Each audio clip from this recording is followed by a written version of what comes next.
Hello, robot friends. Welcome to Piqued, a meetup for electronic music makers.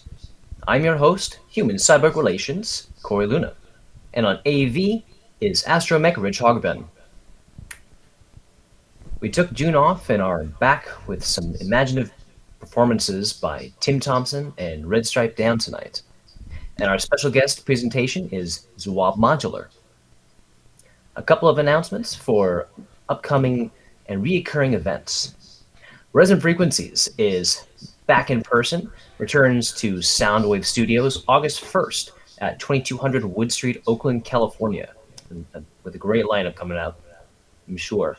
And if that's an open mic for anyone who wants to come out and check it out, I know we're going to have a lot of great veterans coming out for that show, and it's going to be a lot of fun.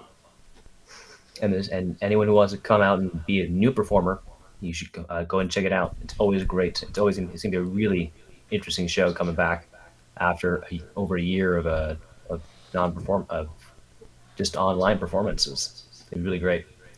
We've got KnobCon coming to you in, I believe, Schaumburg, Illinois, September 10th through 12th. What? Synthplex in Burbank, California, October 28th through 31st. Sonic Sundays with Fets on Twitch. Live from the studio with Frank Martin on YouTube. Resident Monthly Electronic open mic on YouTube still, I believe. And that is also a San Francisco-based community, but I'm sure they've branched out a lot over the past year and a half. And again, that's a really fun show. Frank Martin and Fets are part of putting that show on as well. Sunday Live with Caleb on YouTube and Facebook. He's a wonderful fellow, originally from the Bay Area, moved up to Seattle, Washington, actually slightly before the pandemic happened. And he's still up there and doing some wonderful things. Molten Modular Music Technologies with Robin Vincent on YouTube. That's out of the UK. And he's a wonderful fellow I've been following for the past few years. I haven't mentioned him on here before, and I've been meaning to do that. So I hope that he gets to hear that we're doing a little shout out for him. And Modular on the Spot DC, August 22nd at DC War Memorial on the Mall. That's 12 p.m. to 3 p.m. I'm not sure how new that is or if it's been around for a little while, but I just recently heard about it myself and want to make sure that Modular on the Spot gets more love out there, because I hope we can all get a chance to go check it out. Also, check out Mission Synths in San Francisco for modules and local artist music. They've got a great little section in the shop. I actually went there last month and met up with Brian, and he showed me around the shop. Beautiful shop, great space, and they've got a wonderful little section for local artists if you want to sell CDs, vinyls, cassette tapes.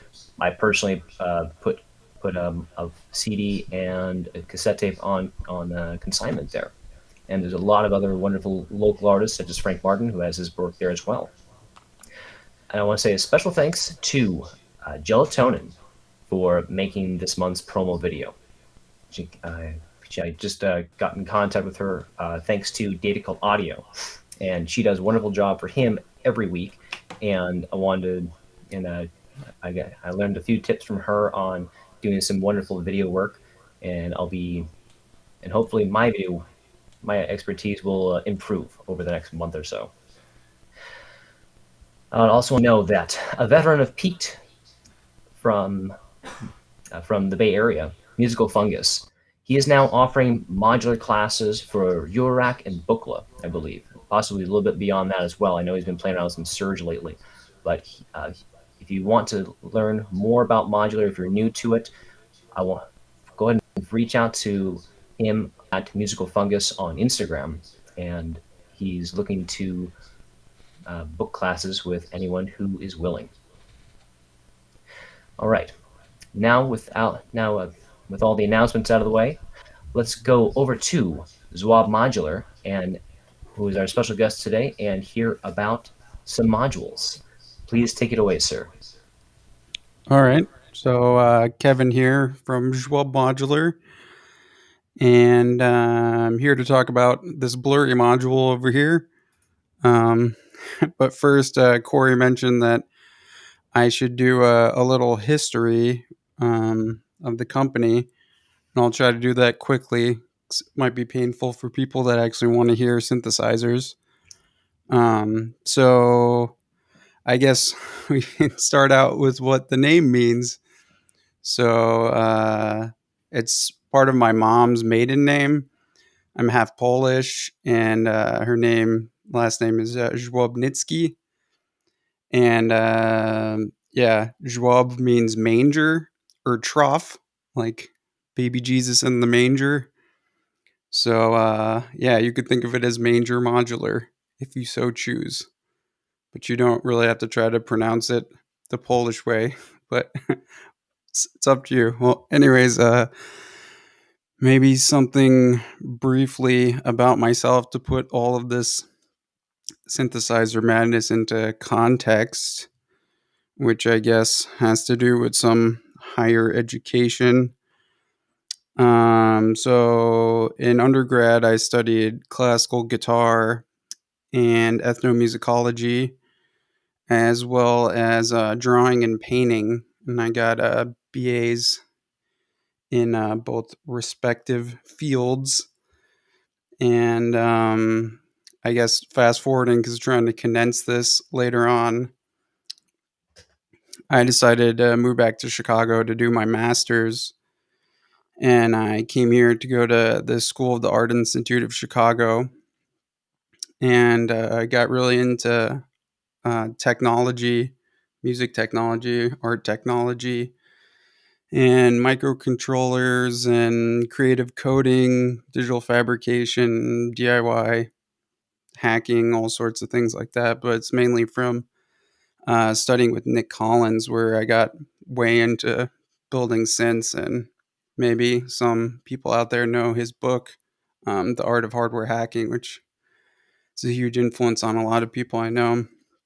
But I got to actually take his class because he teaches there, and TA his class, and he was my advisor as well. So learned a lot from him and learned how to read schematics, which is, crucial to developing some sort of electronics background, because studying electronics with another artist isn't exactly the same as being going to higher education in that way.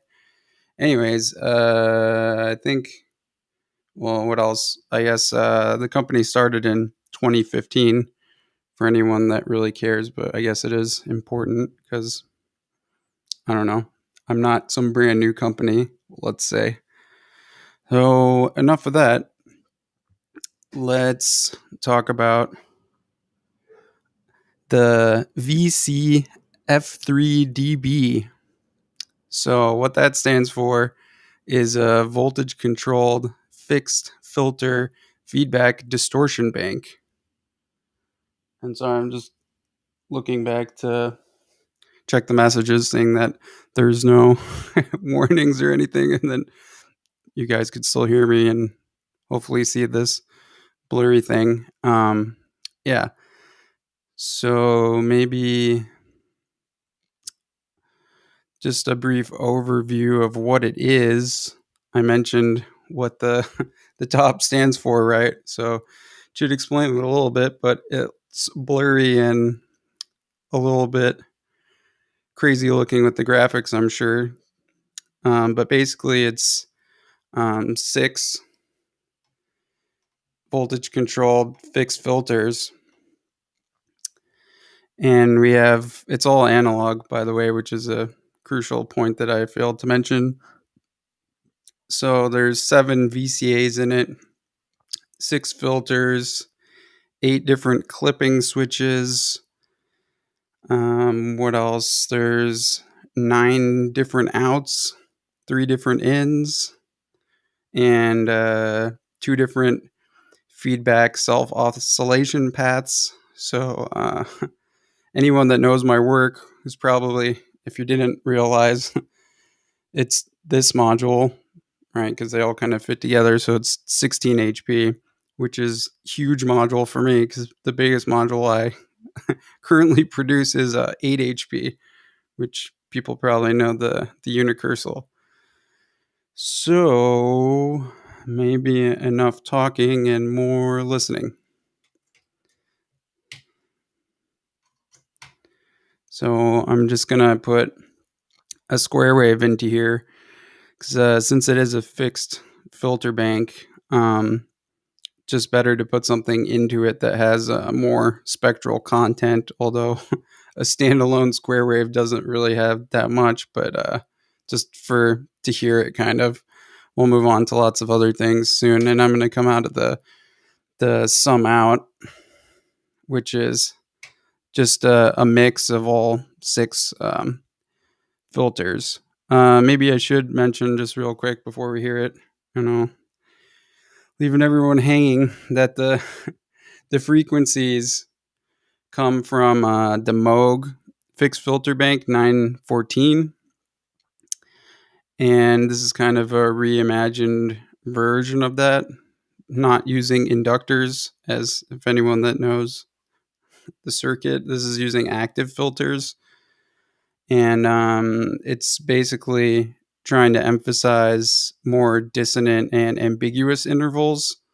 So it's obviously spread over many octaves, but if you were to condense all these notes into like 2 octaves, for example, like if you played it on the guitar, it's actually a pretty interesting chord with lots of tritones and fifths and even a little bit of major in there to even out all the dissonance. So yeah, sorry, I keep saying we're going to listen to it, but let's listen to it. All right, we'll just start with at the bottom. So the bottom is, it's lowered a little bit, right? Because we're trying to accentuate the bottom end here, right, at 88 hertz. That's right. So let's go through the bands. So that's a 24 dB low pass filter, and then we have 250 band pass filter, 12 dB, 750. The 4 middle ones are band pass, all 12 dB.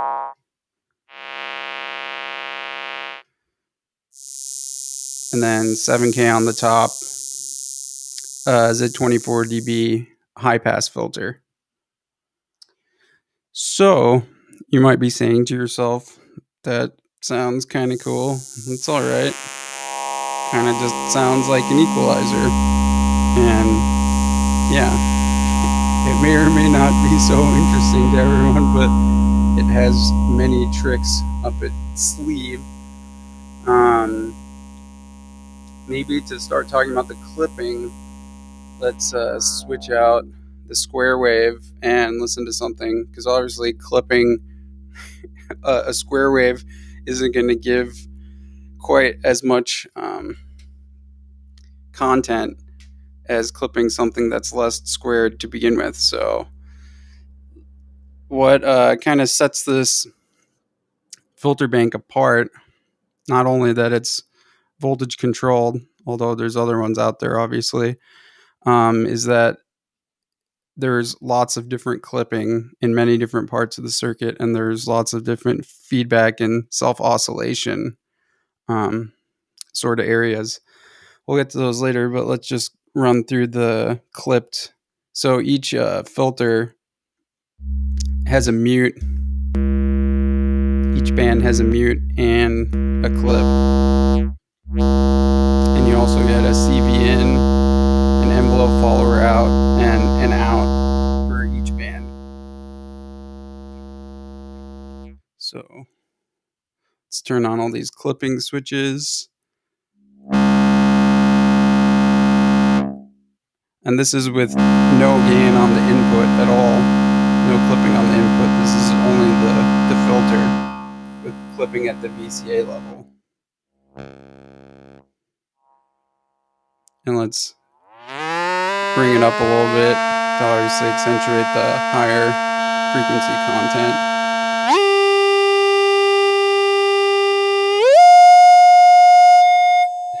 It might be kind of high for some people. There's definitely going to be some really noisy parts. You bring in a little bit of gain.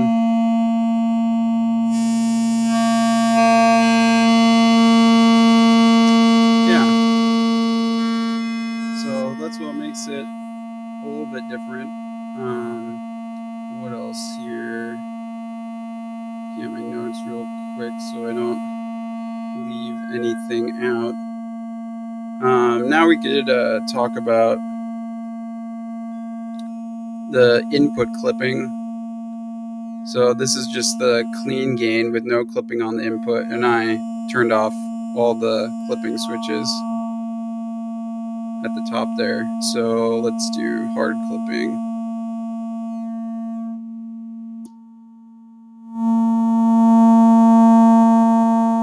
All right, this is just a triangle wave, so it's very basic. Not a whole lot of harmonics, so now we could do soft. And what makes this a little bit more unique than every other tube screamer and overdrive and thing since forever is I'm sure some have gain feedback like back into the input, but maybe not all of them, and maybe not on a fixed filter bank. So let's introduce some of that gain feedback, and that can only be used with the switch up with this center pot, and it can go into self-oscillation really easily. Alright. So you could get some like Subotnick until spring stuff kind of like built into the filter bank already. And now let's do what we could hear with the gain feedback with none of the clipping. It all sound pretty cool as well. And here's with hard.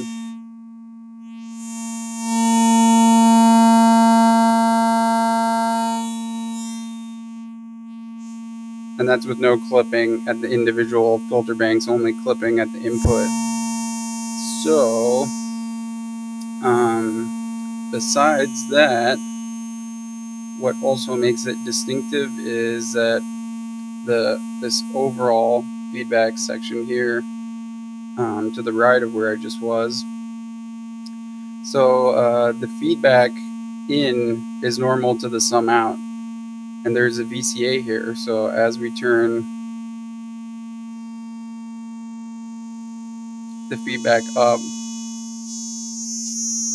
it'll very quickly go into self-oscillation.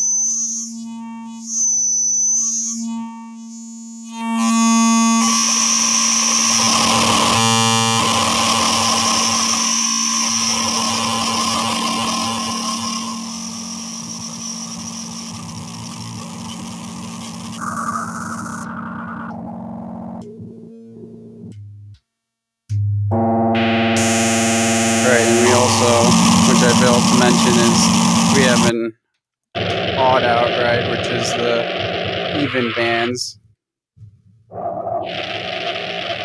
Or sorry, odd out is the odd bands, and even is 2 through 6, 2, 4, and 6. So yeah, besides that, I don't know what I'm doing like on time, but the coolest thing about this module, in my opinion, sorry, I'll turn it down a little bit, is that it could kind of be an instrument on its own. I will now demonstrate. So it can be very touchy, as you can imagine, using feedback, and very sensitive to micro parameter changes. If anyone's the same with headphones, you should probably be careful or turn down, because it might get a little bit loud. I don't think it'll actually clip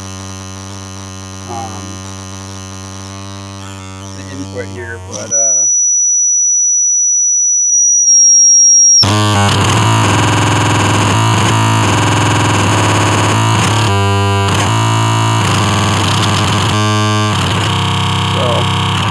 no input.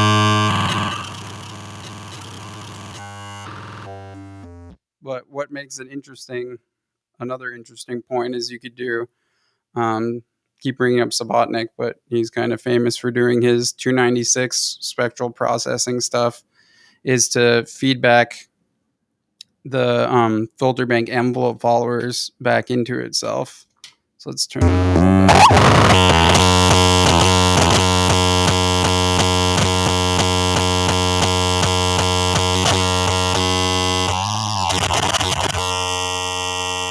And I also like to send an envelope follower to the CV for the feedback.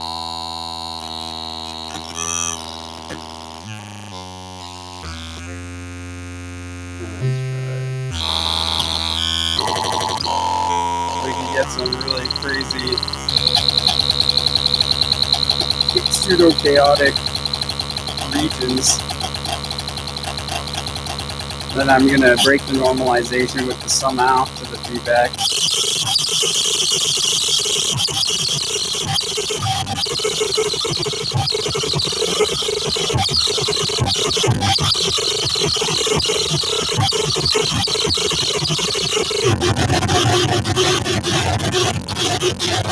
The really small movements can cause very large timbral changes.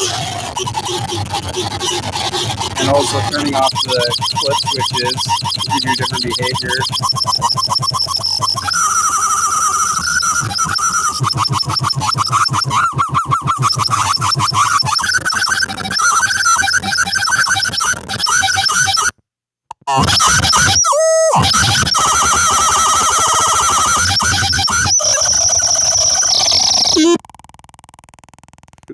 Right, so there's whatever that is. Yeah, and I felt like I should also maybe throw something else in there, like an audio track, so you could hear how that manipulates it, because the gain circuit can boost line level, so you could put audio tracks in here direct from your phone, etc. Let me do that real quick. Let me turn off the feedback. All right, let's see here. Hopefully I'm doing okay on time. Hope that sounded okay. Forgot to turn off the noise suppression, so maybe it didn't sound like anything. We got the crunchy bits over here. Oh yeah, it did come through? Oh yeah. Less or more? All positive. Yeah. Let's see.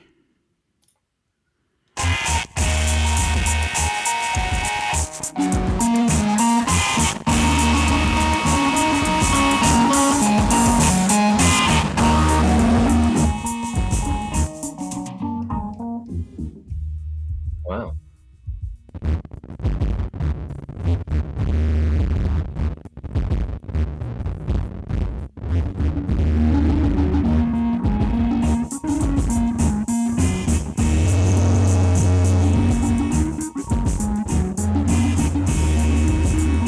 I also get a little bit different sound at the second input.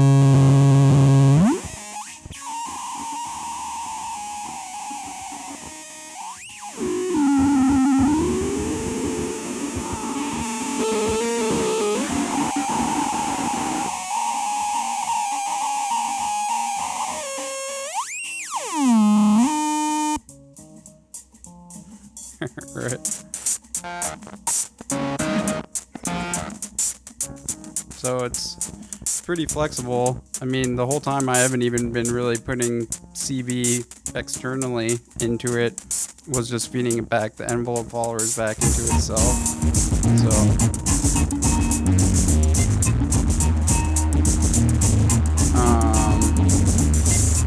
I don't know. Do you want me to show anything else?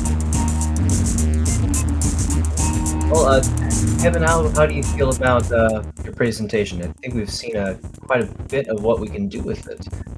Using it now as an audio, using the entire module as an audio input filter for any samples is quite interesting. Yeah. Unique. Pretty flexible. Lots of sound sculpting possibilities.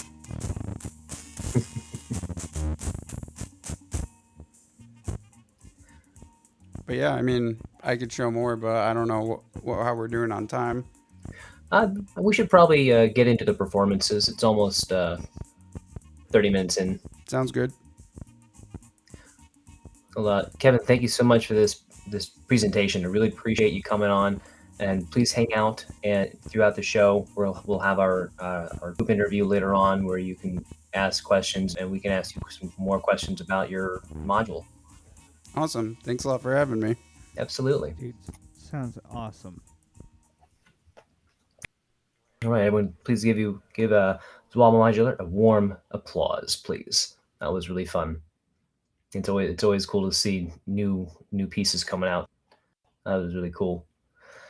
Okay, so now we're going to get into our performances tonight.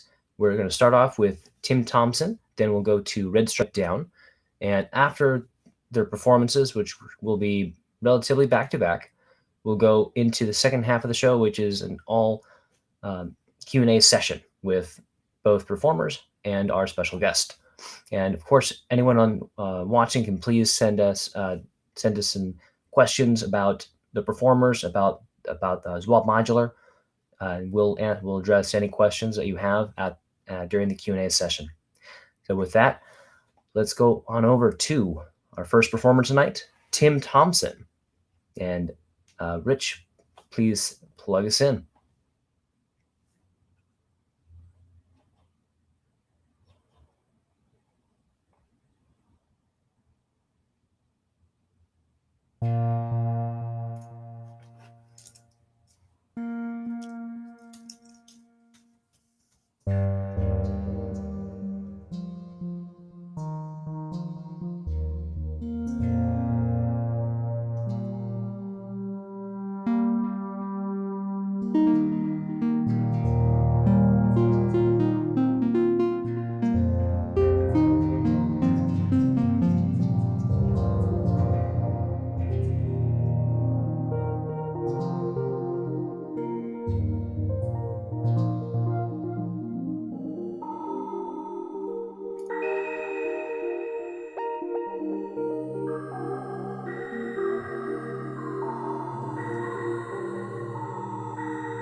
Hold on just a second.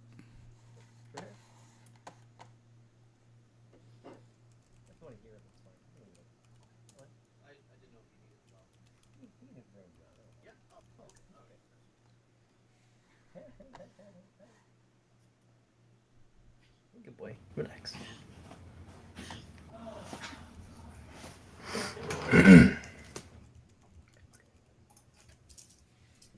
This is the intermission within the intermission. Shit.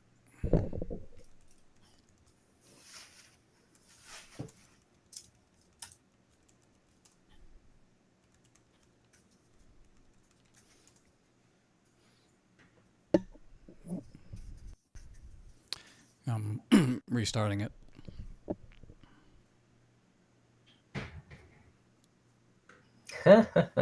Space has been paused. That indeed.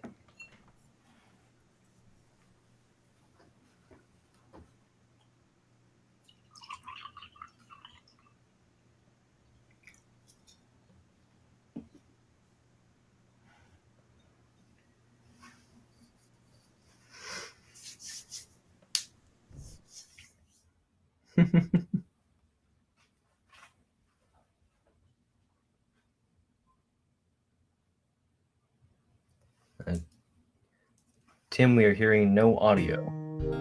There we are. All right.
So that's it.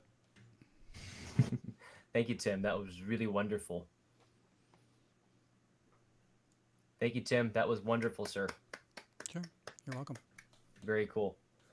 That was excellent. Everyone, give us a nice electronic thank you and congratulations to Tim Thompson and the Space Palette. This is the Space Palette Pro. Space Palette Pro. No, excuse me, my mistake. I'm familiar with your Space Palette 1 and 2. So this is a third version. Well, the first one used the Connect with you wave your hands in the frame. So this new one uses the Sensel Morph, which is a pressure-sensitive pad. Oh yes, I've got one at home. They're very. You're one of the people who inspired me to buy one, and it's really great. And again, I was actually just explaining to a friend of mine about the first Space Palette, which I actually have had the pleasure of trying out. I think at your home back in 2019, which uses, as you said, was it the Xbox Connect, which is the Connect, yeah. It's an infrared sensor. Is that correct? Yeah, the Connect uses infrared light. Yeah. So those of you at home, if you haven't experienced it yet, if you go to Tim Thompson's website, timthompson.com, he's got a wonderful photo of himself like this with this nice, beautiful oval wooden custom piece that has 4 sections of negative space, where you put your hands through, and depending on how far you go in, it will change the music. It will intensify and intensify the visuals at the same time, and it's really quite a treat and a wonderful experience. I mean, basically, you're finger painting in space, so the visuals react very much like you're finger painting. How was you have a term for your inventions? Well, casual instruments is what I call them. generally analogous to casual games. So a very simple way of playing them, so you can immediately play them and have a lot of fun and be creative. And I believe you, every time you take it out, you invite the audience, people around you, to come play with it. Is that correct? Oh well, I mean, I don't perform. I very rarely perform, and this is quite unusual. So these casual instruments are intended primarily for other people to play. Yeah, and it really is quite unique. It's really wonderful. I remember first meeting you, I believe it may have been 2018, I think, at Resident in San Francisco. I'm not quite sure if it was 2017 or 2018. I think it was 2018. Pretty sure that was. And you were using the Space Palette Pro at that time back then too. Mm-hmm. And it's a really wonderful instrument.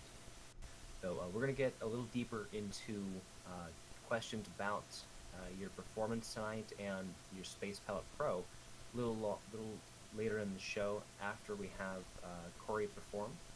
So let's check in with Cory. And Cory, are you ready to perform? All right. So everyone, please welcome Redstripedown.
That was a great performance. Everyone give redstripedown a wonderful performance, man.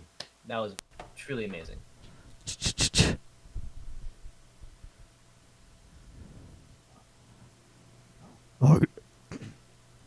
All good? Yes, sir. We can hear you. That was really a wonderful composition. Oh, wait. I didn't turn my volume up. There we go. We hear you just fine. Cool. Great. Thanks. That was really cool, man. I was dreaming of Electric Sheep for a little bit there. Well, that's the idea. You know, those sheep, they're elusive. That's right. And hey, Kevin, how are you? Good to see you on the video there. Looking good, sir.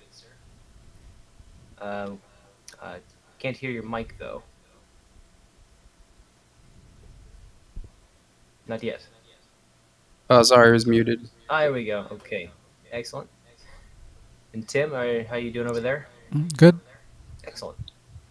Great. Guys, I want to thank you again for coming out and playing Piqued tonight, even though you didn't have to go very far. It's been a really wonderful experience, and to come back again, we some of the audience know, we took last month off. Rich is in the middle of moving, and I'm in the middle of sitting. And I want to let everyone know that Peak will not be coming back live anytime soon because the previous location we used to have is no longer available. It was something that we were using with Supply Frame, and it's the lease was let go, as many tech companies did that in San Francisco. So we no longer have a physical space to gather anymore right now. But we will continue to do our virtual events, and eventually Rich and I are going to work on doing some one-on-one work with individual artists. Tim Thompson is one of our artists who we will eventually do some production with and put out some unique content, where we'll just work on one artist at a time, where we will go to them, talk to them, and they'll perform, and we get to do a little bit more in-depth and better camera angles, fun things like that we used to kind of do in our when we used to have a physical space. So it's up and coming. We don't really have any dates on that just yet, but beside that, let's get into some questions with our artist tonight. So, guys, I want to again thank you so much for coming out and playing. It was really wonderful, and I would like to hear a little bit about the setup for some of these. Tim, I know it's going to be a bit of a deep dive, but I think the audience would really enjoy to hear more about your Space Palette Pro, what goes into it, how you developed it. Sure. There's a question in the chat here about which Connect I'm using. The original Space Palette uses the Connect. I was just using the very first version. I ported the software to the second version, the Xbox One version. But anyway,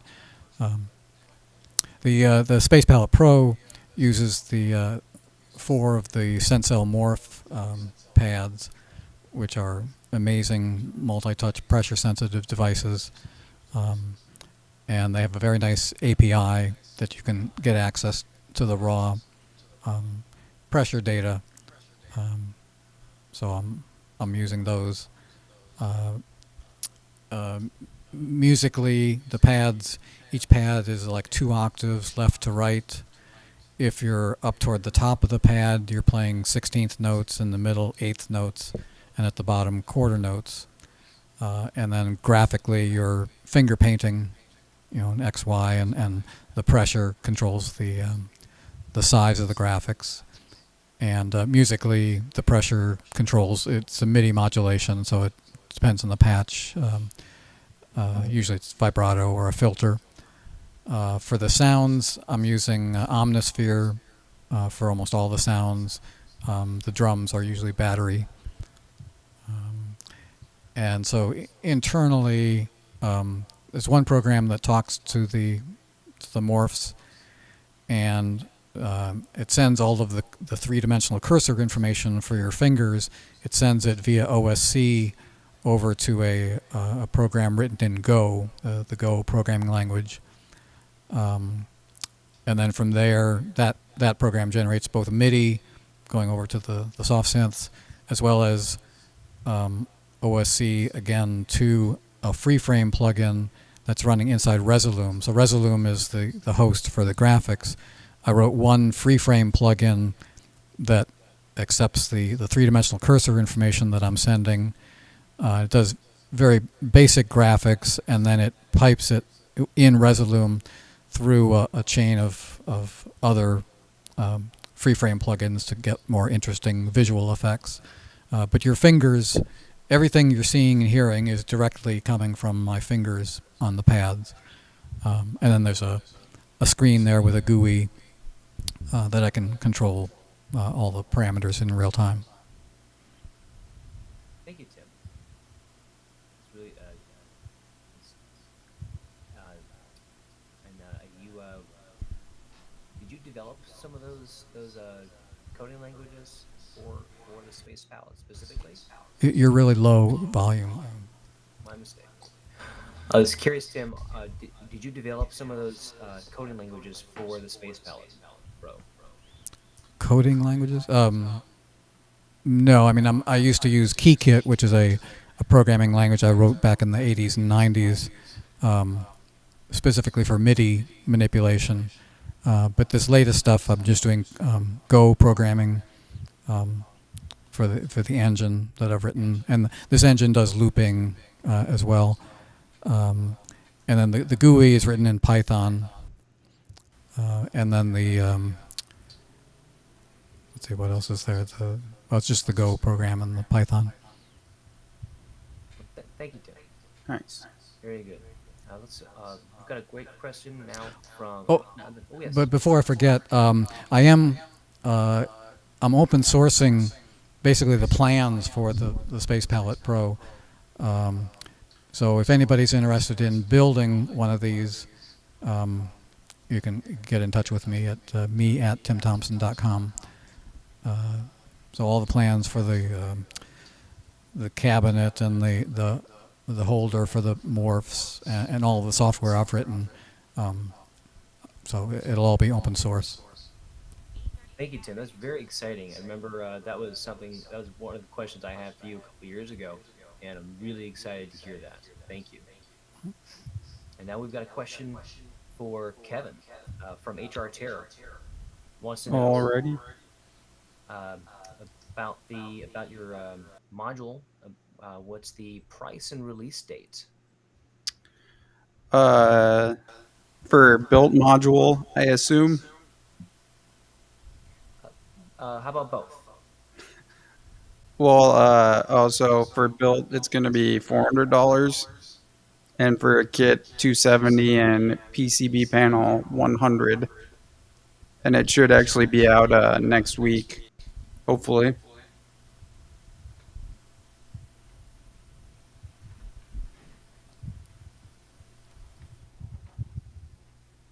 Thank you. Very good. And I imagine this is probably kind of not a beginner's build, I assume. Nope, not at all. I would say, well, I wouldn't say things at the level of expert, but definitely advanced. Very good. You're advanced. Yeah, right. Mr. Advanced Pants. Yeah, let's go over to Cory. Tell us about your setup tonight. You've got so much going on your tables here, man. Could you please walk us through your performance tonight? Well, you know what's it's rare that I get to use all the gear. You know, if I'm doing a live set, it usually has to be just a few pieces, something that's easy to move. But now I've got everything here, so I don't know. There's a lot of stuff going on. So, Cory, we got a great question from Jason Cornwell. Oh yeah. Which sequencers were you using? Ooh, well, honestly, mostly Elektron sequencers. Um, I've I just find that I can get more out of them than anything else with the parameter locks and all that type of stuff. So it's really nice to sync those instruments with the rest of the gear. Also, a couple of Renees. I'm really only using Rene 2 tonight, but that's just another wonderful hands-on sequencer that I don't know, you get just great immediate things out of, and I think that's what I look for out of sequencers is just immediacy, you know. Renee is a really good one. I've got the second version myself. It's Mhm. it's really fun and intuitive, and I've had a great deal of fun performing with it. Yeah, absolutely. It's one of those things. It looks really intimidating, but when you get your hands on it, it feels great, and it feels like a hands-on instrument. I really appreciate it. And besides the sequencers, Corey, what other modules? And tell us a little bit more about the other synths you've got going on. Do you have an iPad over there doing anything or something like that? No, no iPad, no computer on this type of stuff. Again, a lot of relying on the Elektron stuff to keep things in sync. So, for instance, these 3 Elektron machines behind me are all synced. So as I move from one pattern to another, they all move that way. And they're also sending CV information out to the modular stuff, which will change my my patterns in the Rene and my tuning and stuff. So it keeps, when I change a pattern in the Digitact, it moves everything around the system, and everything, no matter where I go, is going to be in tune and in sync with whatever else is going on. It took me a while to figure this out, but it's really cool to just be able to switch patterns and then know that if I turn the volume up on something else, that it will be right there with the patch and ready to go. So pretty cool. Definitely. Yeah. I was curious. With what are you using your Moog for? And I see you've got a poly going on in there as well. Yeah. Yeah. So I've got this sub 25 over here, which I like having a keyboard around just to play. I have no proficiency in the keyboard, and but it's really nice to touch a key and turn a knob and interact with an analog instrument like that in real time. So I like to keep something like that around when I feel like there needs to be something in the air. It's nice to have a parachute like that where I can just hit and kind of fill that gap, if you will. So yeah, I got a keyboard here and there, a lot of modular, a lot of samplers and stuff like that. We've got a question from Fetz. He wants to know, what is the color changing panel? Looks maybe like a Oh, magenta. geez, that's actually the I didn't use this at all, but that is the Novation. Why am I blanking on it? I'm blanking on it very often. It's actually a great instrument, but it's something that I don't really come back around to. It's the Launchpad Pro. I'm so sorry. It's a great sequencer and beat machine and all that type of stuff, depending on how you use it. But unfortunately, I did not use that, but it looks really cool in videos, so I keep it plugged in. No worries. It's we all like blinking lights over here. I think that's why we're all listening to this right now, right? If you don't like blinking lights, then what are you doing here? Thank you. That's really great. Kevin, tell us a little bit more about what wait about some of the other modules you've got on Zwab Modular. And I personally have got the SF. Uh, I've got your filter. I forget what it is. Nice. The SVF filter, Yeah, correct. and I've got the mini EQ as well. Nice. And I've had a lot of fun playing around with those. The filter's really great. Uh, I I'm still kind of figuring it out. I'm not the best at at modules, personally, but there's a lot of variety that I can get out of those. And I was curious to know more about um, how what are the other varieties of modules you have on your website. Obviously, I've seen it, but I would like if you might be able to tell us a little bit about some of the other unique pieces you have developed. Oh, yeah. Well, I make all analog modules, but there's most of all the utilities you could need for a modular synthesizer. But I guess the more interesting ones would be the chaos based modules, which kind of give you, I mean, one is meant for modulation and one is meant for audio. And what's interesting about those is that, I mean, they've never actually existed as musical instruments until now because they're based on circuits from physics papers by some insane professors that are deeply into chaos and all the mathematics and physics behind it. Um, so the ones I'm talking about are diode chaos and triple cap chaos. So I'd say those are the most interesting modules in my line besides the one, I showed tonight, which I think I could say is pretty wild in its own way. Yeah, as HR Terra says, he's got the diode chaos. Yeah, he's always repping that one. I think he has a couple. I'm glad he uses them a lot.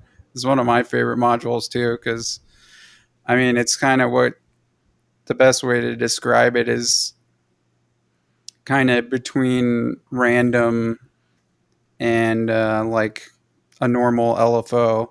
So kind of in between, like it can repeat and it gets stuck in certain wells and um, the strange attractor. So it's a fun module.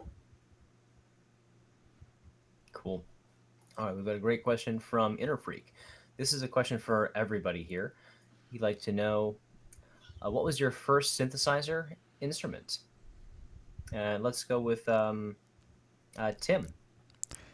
So I grew up playing the organ and piano, but my first synthesizer was when I built the PAIA synth, PAIA.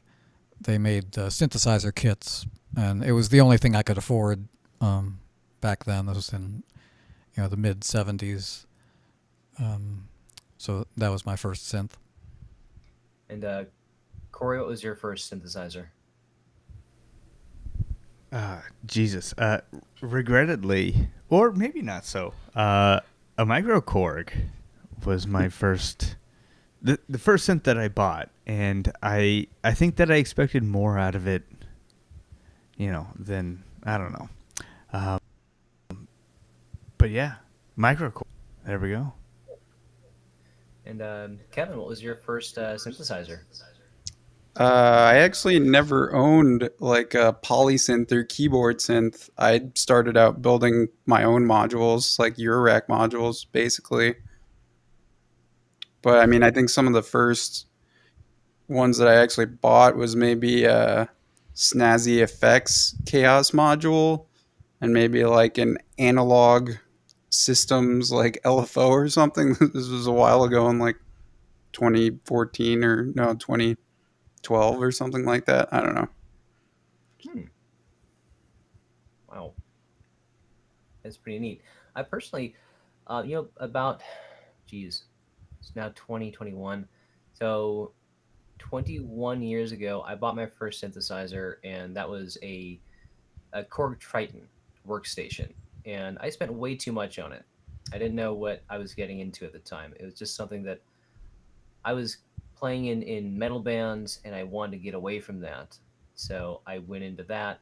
I did perform with it a few times with a speed metal band I was with at the time, but I Nice. I uh, s- I eventually got out of that and then ended up playing in a an all synthesizer band a few years later, around maybe 2004 2005.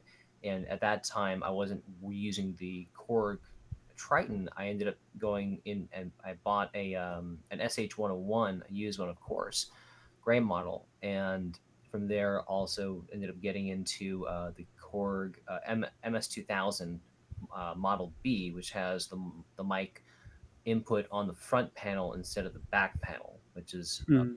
if you know that synthesizer, that makes a big difference.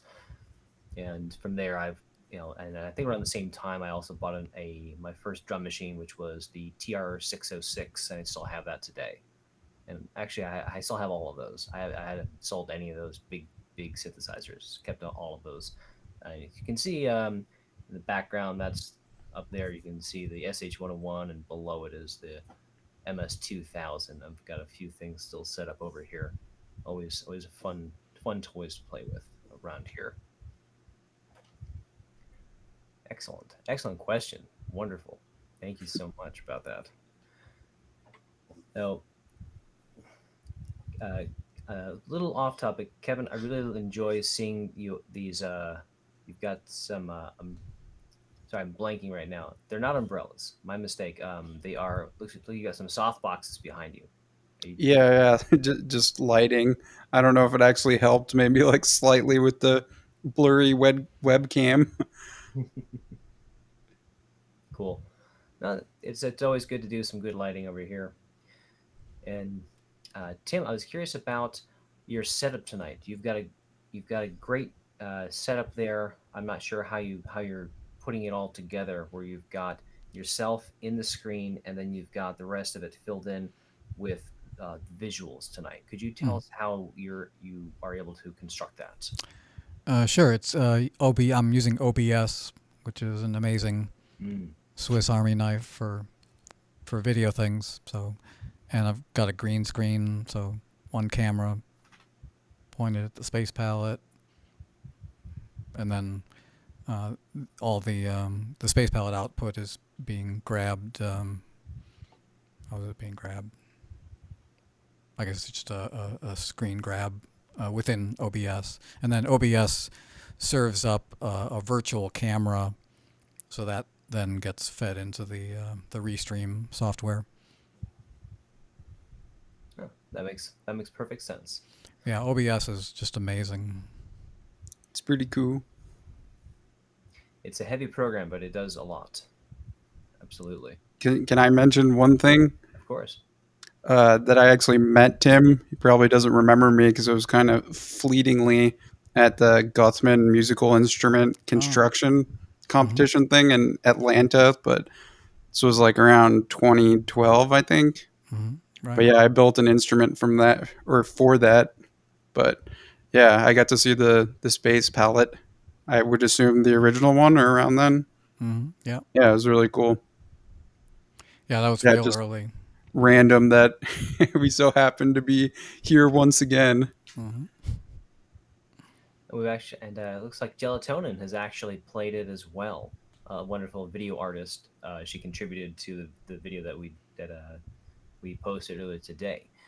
And This it's worth mentioning that next week I'm bringing the Space Palette Pro to the locallove.io art show in Oakland next week near Jack London Square. So if you go to locallove.io, you can find out about that. So as I said, the Space Palette Pro is really my main intention is for other people to play it. So I put it in galleries and bring it to Burning Man and so on.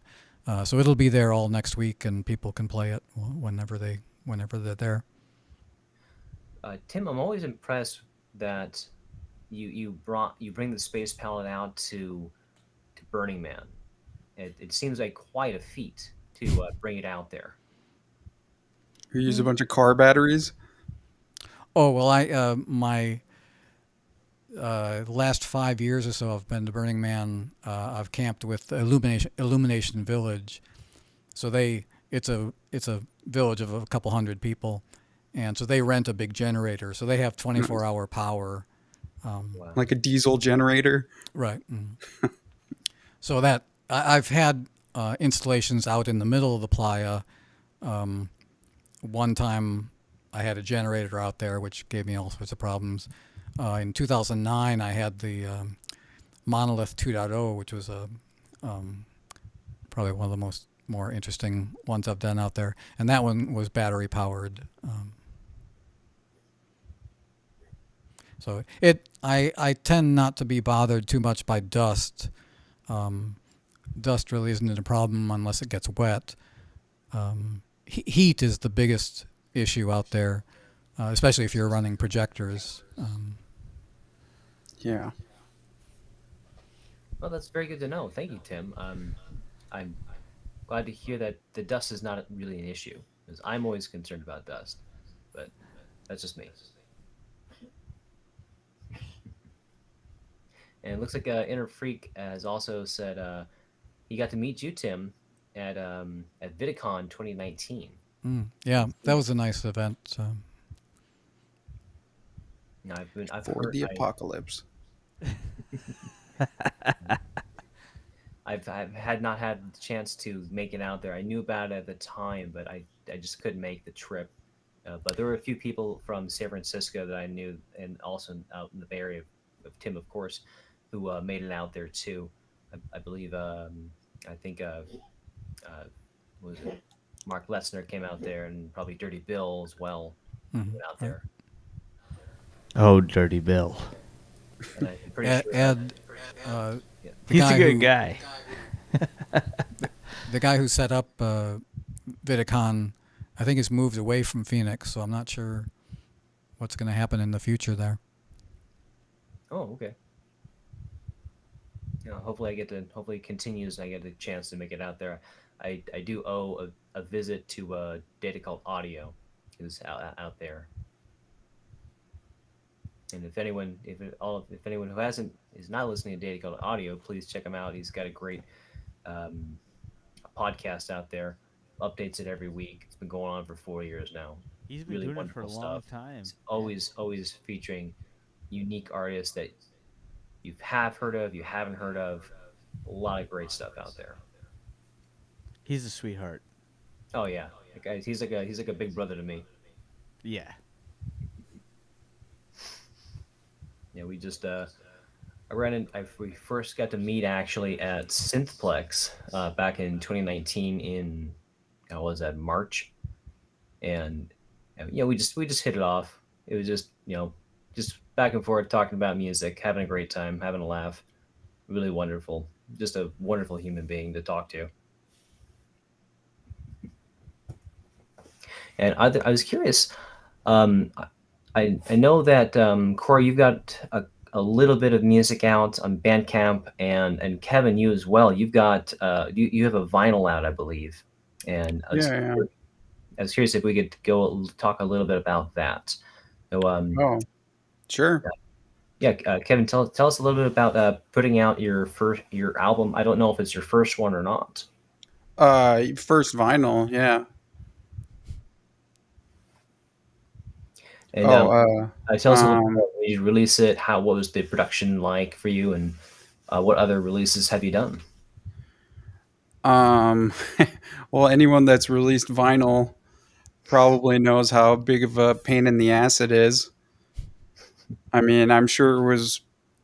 I don't know if it was worse back in the vinyl heyday, or maybe it was easier. I'm not 100% sure, but I mean, obviously making the music wasn't a problem, but then sending it to the place and rejecting the test pressing, and then not responding for like 6 months, and then taking the whole process just took forever, like a year and a half essentially. Yeah, but I don't know. Other than that, yeah, of course, in the end, it was cool that have this physical wax object with my weird experimental music on it. And you've got you sell it on your website Yeah. exclusively? It's on Bandcamp too, but I have a note it's better to buy it through me because, Bandcamp takes a big cut unless it's, like on a Bandcamp day. But, Right. Cool. Yeah. And I was going to say I have other releases like that been kind of sitting on and fell through with other labels, but looking more like they're going to come out maybe next year. But yeah. of course, it's with all, you always have to be patient with releases like that. Yeah, if you want to work with a label, it's not always easy in my experience. Self-releasing's easy, of course, but Yeah, there's still quite a bit of time, even in that, in production, where you have to just be patient and let things happen as they will. yeah, for sure. And Cory, tell us a little bit about your releases. Yeah, I mean, to be honest with you, I don't release a lot of music just because I don't know. Maybe that I feel like a lot of my music isn't worth releasing. I do have a good amount of stuff on Bandcamp, and things that are available to buy, and there's a couple free tracks on there as well.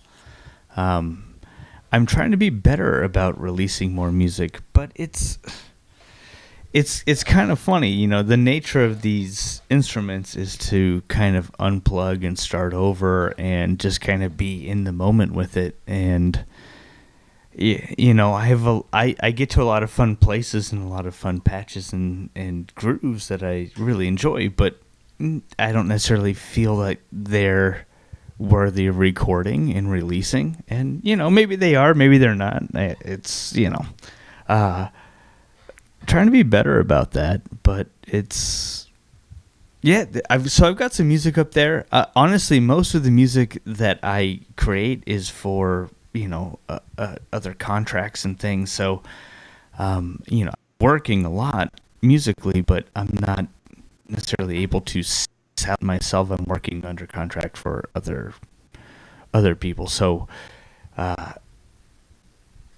my own releases, they're kind of few and far between. There are more coming. In fact, part of the performance tonight I will be available on Bandcamp. Not necessarily, but a version of this will be available on Bandcamp for free later on. So if you are looking to reminisce on this, there will be something available. So yeah, I don't know. It's releasing music is weird. It's I don't know if we're in this age of, I don't know how much it's gonna do for me. Understandably. Yeah, but it's always nice to have. I think it's a nice thing to get your music out there for people to hear in any format that you can, whether it be physical or virtual. It's a really wonderful thing. I remember when I first started discovering your music on Instagram. Of course I went straight over to Bandcamp and searched your name and tried to find what was available. And granted, at the time there wasn't much, but right. I'm always happy to hear something. Yeah, it's funny, and I don't mean to plug any type of social media thing, but I release a lot of little snippets of music and things on Instagram and other platforms, like similar platforms. And I think if you kind of want to keep up with the day-to-day of what I'm working on, that's a great way to do it. But not everything is necessarily worth being a track or being released. Sometimes it's just nice to get a little snippet of somebody's musical life, and it's like, oh, this guy's working on this, and oh, he created a beat, or he found a cool whatever. But I kind of like social media for that reason, in that I can give everybody a snippet of what I'm working on that day, and it doesn't have to be a, hey, go buy this track, buy my new album. It can just kind of, it'd be more of an organic, creative process. I agree. I think a lot of us out there are just enjoying making music, not for the purpose of making money, but just because we enjoy the process of it. And I think to a lot of us of it, it balances us and is a form of meditation for a lot of us. It's just something you can just go into your own home studio, jam out, perform. You don't even have to record it if you don't want to. A lot of people don't, and it's just a wonderful experience to listen to beautiful oscillators and wonderful modules and anything that you want, that your creative mind wants to come up with, whether that even be in VSTs. There's always something beautiful to discover, and there's something that you really can't explain in words when you're listening to music and performing it. And that it's just can be uh, a very uplifting experience on a personal level. Yeah, 100%. And Indeed. Tim, have you released anything? I'm not sure if you ever have. I put out a CD back in the mid '90s. It was actually available on Amazon for a little bit, called Prototypical. It's on my web. I mean, the MP3s are on my website, so that's the only one I've released in a CD form. Oh, very cool. I definitely want to explore that. It's also on most of the pieces, and other pieces are on SoundCloud. My ID there is No Such Tim, NOSUCH Tim. Excellent. Well, that's very fascinating. I'm very very much looking forward to listening to that. Thank you. And Cory, I was curious. Have you been? I think you announced it a little while ago. Have you been offering classes or just like one-on-one teaching people about modular? Yeah, actually, something I've been doing for a while. Doing some one-on-one stuff with people in terms of getting them into the zone of hardware production, working with synthesizers, samplers, drum machines, just kind of putting people in that mind frame. I've been doing that for a little while, and it's been very cool. There's a Patreon channel where some of that stuff is available through subscription as well. So yeah, if people are interested in learning about synthesizers and connecting these machines and making, creating an instrument for yourself, then yeah, absolutely. I love to help people do that. I used to manage a couple different synth shops here in Chicago, so I've had the pleasure and the unfortunate part of wading through all of the gear. So I think I've found myself in a unique position to help people realize their musical goals, at least in terms of gear and setup and all of that. That's a very nice thing. And as I mentioned earlier in the beginning of the show, one of my friends, Musical Fungus, is just now starting to do that himself. And I was absolutely. He's awesome. He and I have been friends via social media. There we go. For years now. He's amazing. So yeah, kudos to him. And you should take advantage of that. Anybody who's listening should take advantage of that. Yeah, Musical Fungus is one of those musicians that is able to make synthesizers sound organic. And he's just got a gift with it. I don't understand it myself, but he knows what he's doing. He's the fungus among us. Yes. Very good. Well, everyone, it's a little after 9 p.m. over here on the West Coast. I know it must be about 11 p.m. in Illinois. It is. I don't want to take up too much of your time, guys, but I want to say thank you again to Cory, Kevin, Tim for coming on tonight and performing, showing us more about Zwab Modular. It's a pleasure to have you guys. We've got a great audience, of course, with wonderful technical questions, and it's always so much fun to put these shows on. Hopefully, we can do something in person again someday. As I said, we don't have a physical space anymore right now, but maybe in the future, who knows? But until then, we'll continue to do our monthly shows, of course, and bring on special guests to talk about wonderful modules that are being developed and beyond that. And it's always great to have a perspective, Tim, from you people who are developing beyond modules, who are working in creating something that's not even physical in technically, and it's just something that's kind of out there and in the ether, and it's a wonderful experience. And I know one of the great things about our audience is that there's more than just myself who've had the pleasure to experience the Space Palette Pro in person and the other versions before that. And I'm excited to hear that you're going to be in Oakland. Unfortunately, I'm not going to be there, but I'm really happy you get to get out there in real life again. It's always a treat to experience a Space Palette Pro in person. It's a really wonderful experience. Thanks. The next festival that I'm planning on bringing it to is Lucidity, which is down near Santa Barbara, California. That's next spring. But if anybody's thinking about going to that, it's a great festival. Excellent. Yeah, I've got I know a few people down in Santa Barbara who would probably definitely be going to that. That's a very good. That's wonderful. So thank you for letting us know about that, Tim. Appreciate it. And Cory and Kevin, if you've got anything you would like to plug right now before we sign off tonight, please let me know. I'm always happy to promote whatever you've got.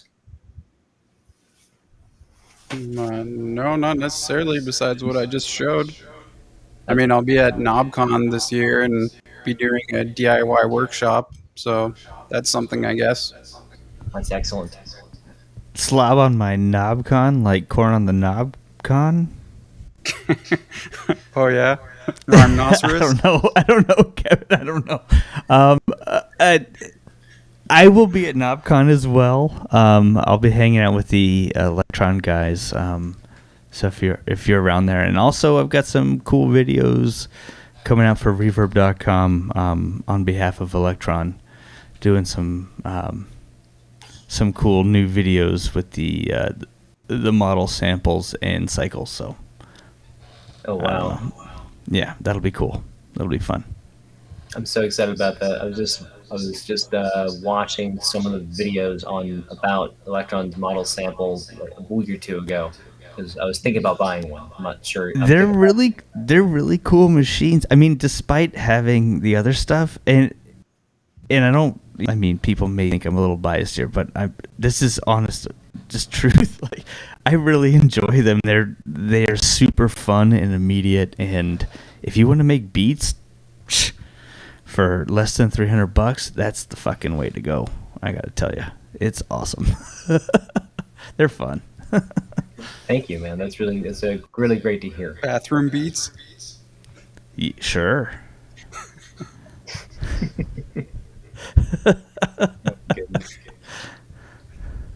Guys, thank you so much for coming out and again for playing and chatting with me. It's really great to connect with all of you. Thank you so much, Cory. Really appreciate it, man. Thanks for having us. Absolutely. So everyone out there in the internet land, please stay home, stay safe, and we'll see you soon. Good night.